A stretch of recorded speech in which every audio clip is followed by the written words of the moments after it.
Hey guys, Newb here, and today I'm bringing you another top 10 video. This is my personal favorite top 10 Nintendo 64 games, and this is another Nostalgia Edition episode. Number 10 is Deadly Arts. Deadly Arts is a quirky but fairly typical fighting game. This game did not have the greatest graphics, even for the time, and the blocky,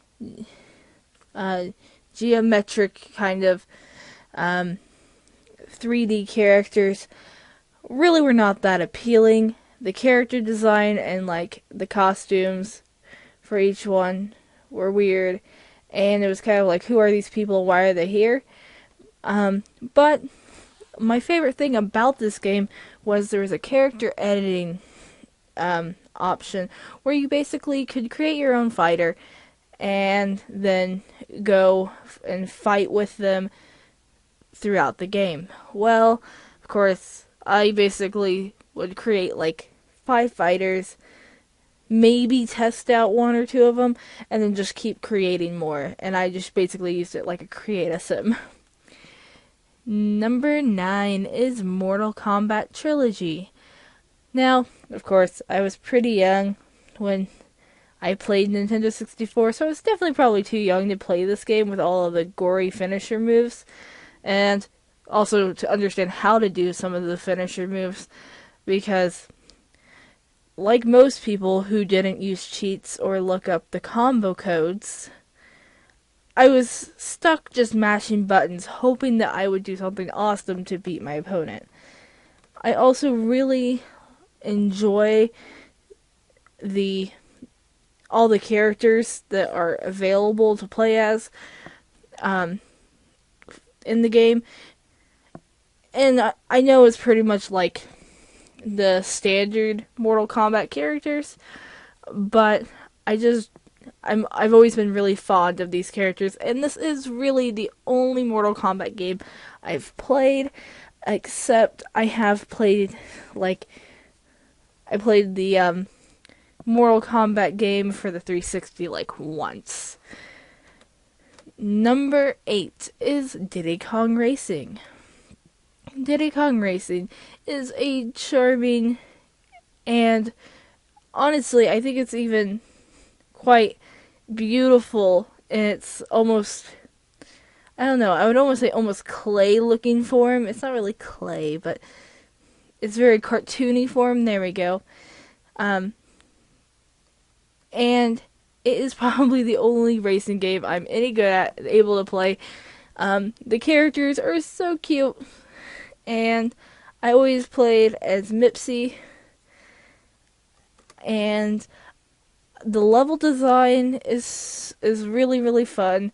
They're really creative, and I like the kind of battle arena sort of levels where you're basically trying to collect, and more eggs than anyone, more bananas than anyone, trying to burst as many balloons, whatever. But it's really fun for a multiplayer game, and probably the only racing game other than Mario Kart for the Super NES that I would ever play.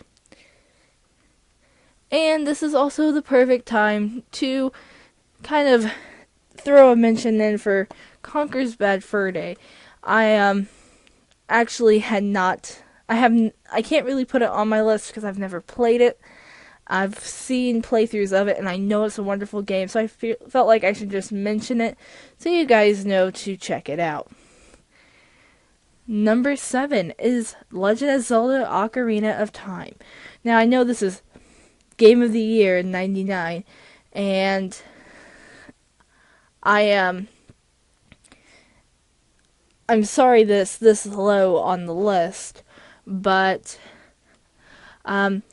this was a game that I was quite young still when it came out, and I couldn't really devote enough attention to it. I love this game so much. Still, I remember watching my mom and my brother both play it, and I dabbled with it some myself. The art style is wonderful. It was really the first time that I saw Navi, and even though Navi is known to be an annoying character, I love the little fairy sprite so much. But the thing that honestly instills fear in me, but also gets this game on my list, or helps get the game on my list, are the zombie creatures. These things are probably what stopped me from progressing in the game. Number 6 is Pokemon Stadium 1 and 2. I couldn't pick just one because there's not a whole lot different between the two games except for Generation 1, Generation 2, and different sets of mini games. I love the mini games in both of them. They were probably my favorite thing to do. I would play them all the time. I would battle, but a lot of my time on the Pokemon Stadium games was spent in the minigame section. And I found that in both games, I would normally have Alec and Sam in my team, along with just a whole bunch of other random Pokemon that I either liked or thought were good.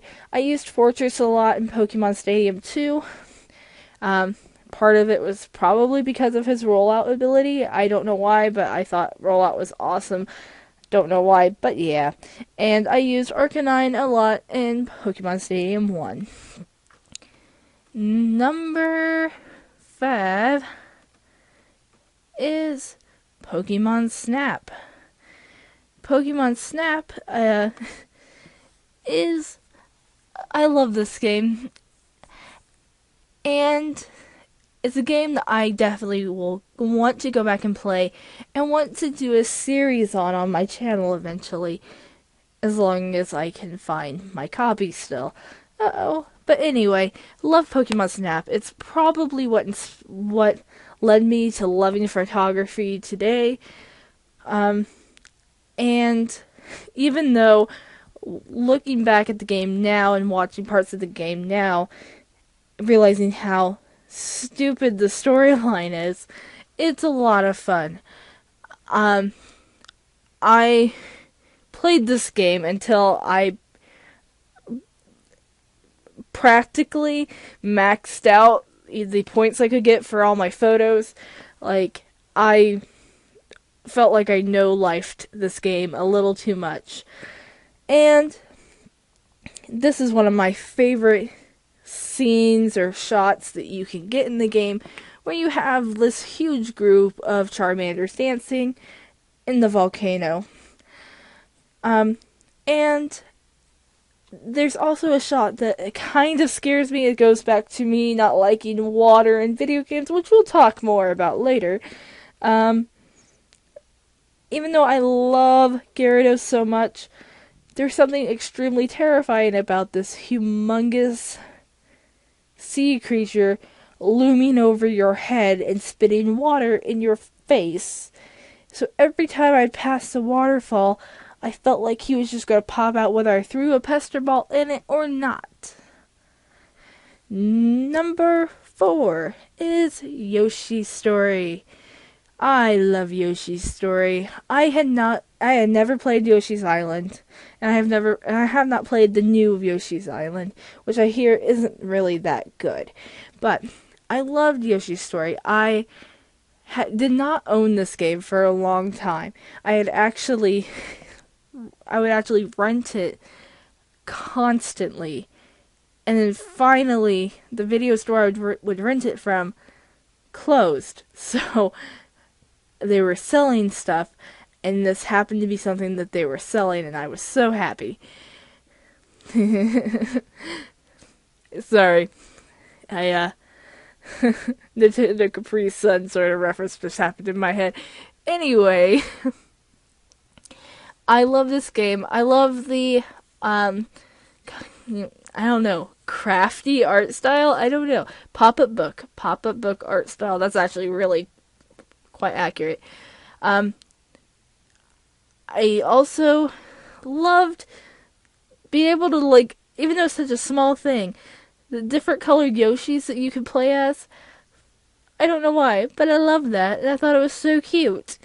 I such a small thing, and such, honestly, a girly thing. But the music, the storyline is goofy, but it wouldn't be Yoshi's story without the storyline. And just listening to, like, the sounds of the game playing in my head right now was wonderful. But it was another one of those moments where there was a big fish that tried to eat you in the game. And I remember sitting there and screaming, "Oh God, big fishy," and, like, throwing my controller at the TV. Well, I missed the TV because I suck at throwing, but nonetheless, I had to pause the game. Yay, good times. Number 3 is actually Mario Party 1, 2, and 3. I could not pick between the 3 games. Every Friday night, my family and I would play a couple long games of Mario Party. It was kind of like a ritual tradition sort of thing that just had to happen. And it was probably some of the best gaming experiences in my whole life. You know, sitting there with my mom and my dad, and usually my brother, or some other jumble of the family, going on. And I don't know, I love these games. They were great family moments, and they are really good games. I don't like board games, but these definitely are an exception. My favorite my favorite mini game in the Mario Party games is Facelift. It's such a simple concept, but it was a game that I always beat my family at. And if I had to choose between the 3, I would almost have to say Mario Party 3, even though it was completely, like, straight, like, the storyline and the characters giving you the storyline were weird, like the Millennium Star and the Dice Kid, but it introduced Waluigi and Daisy in it, and I really liked those characters.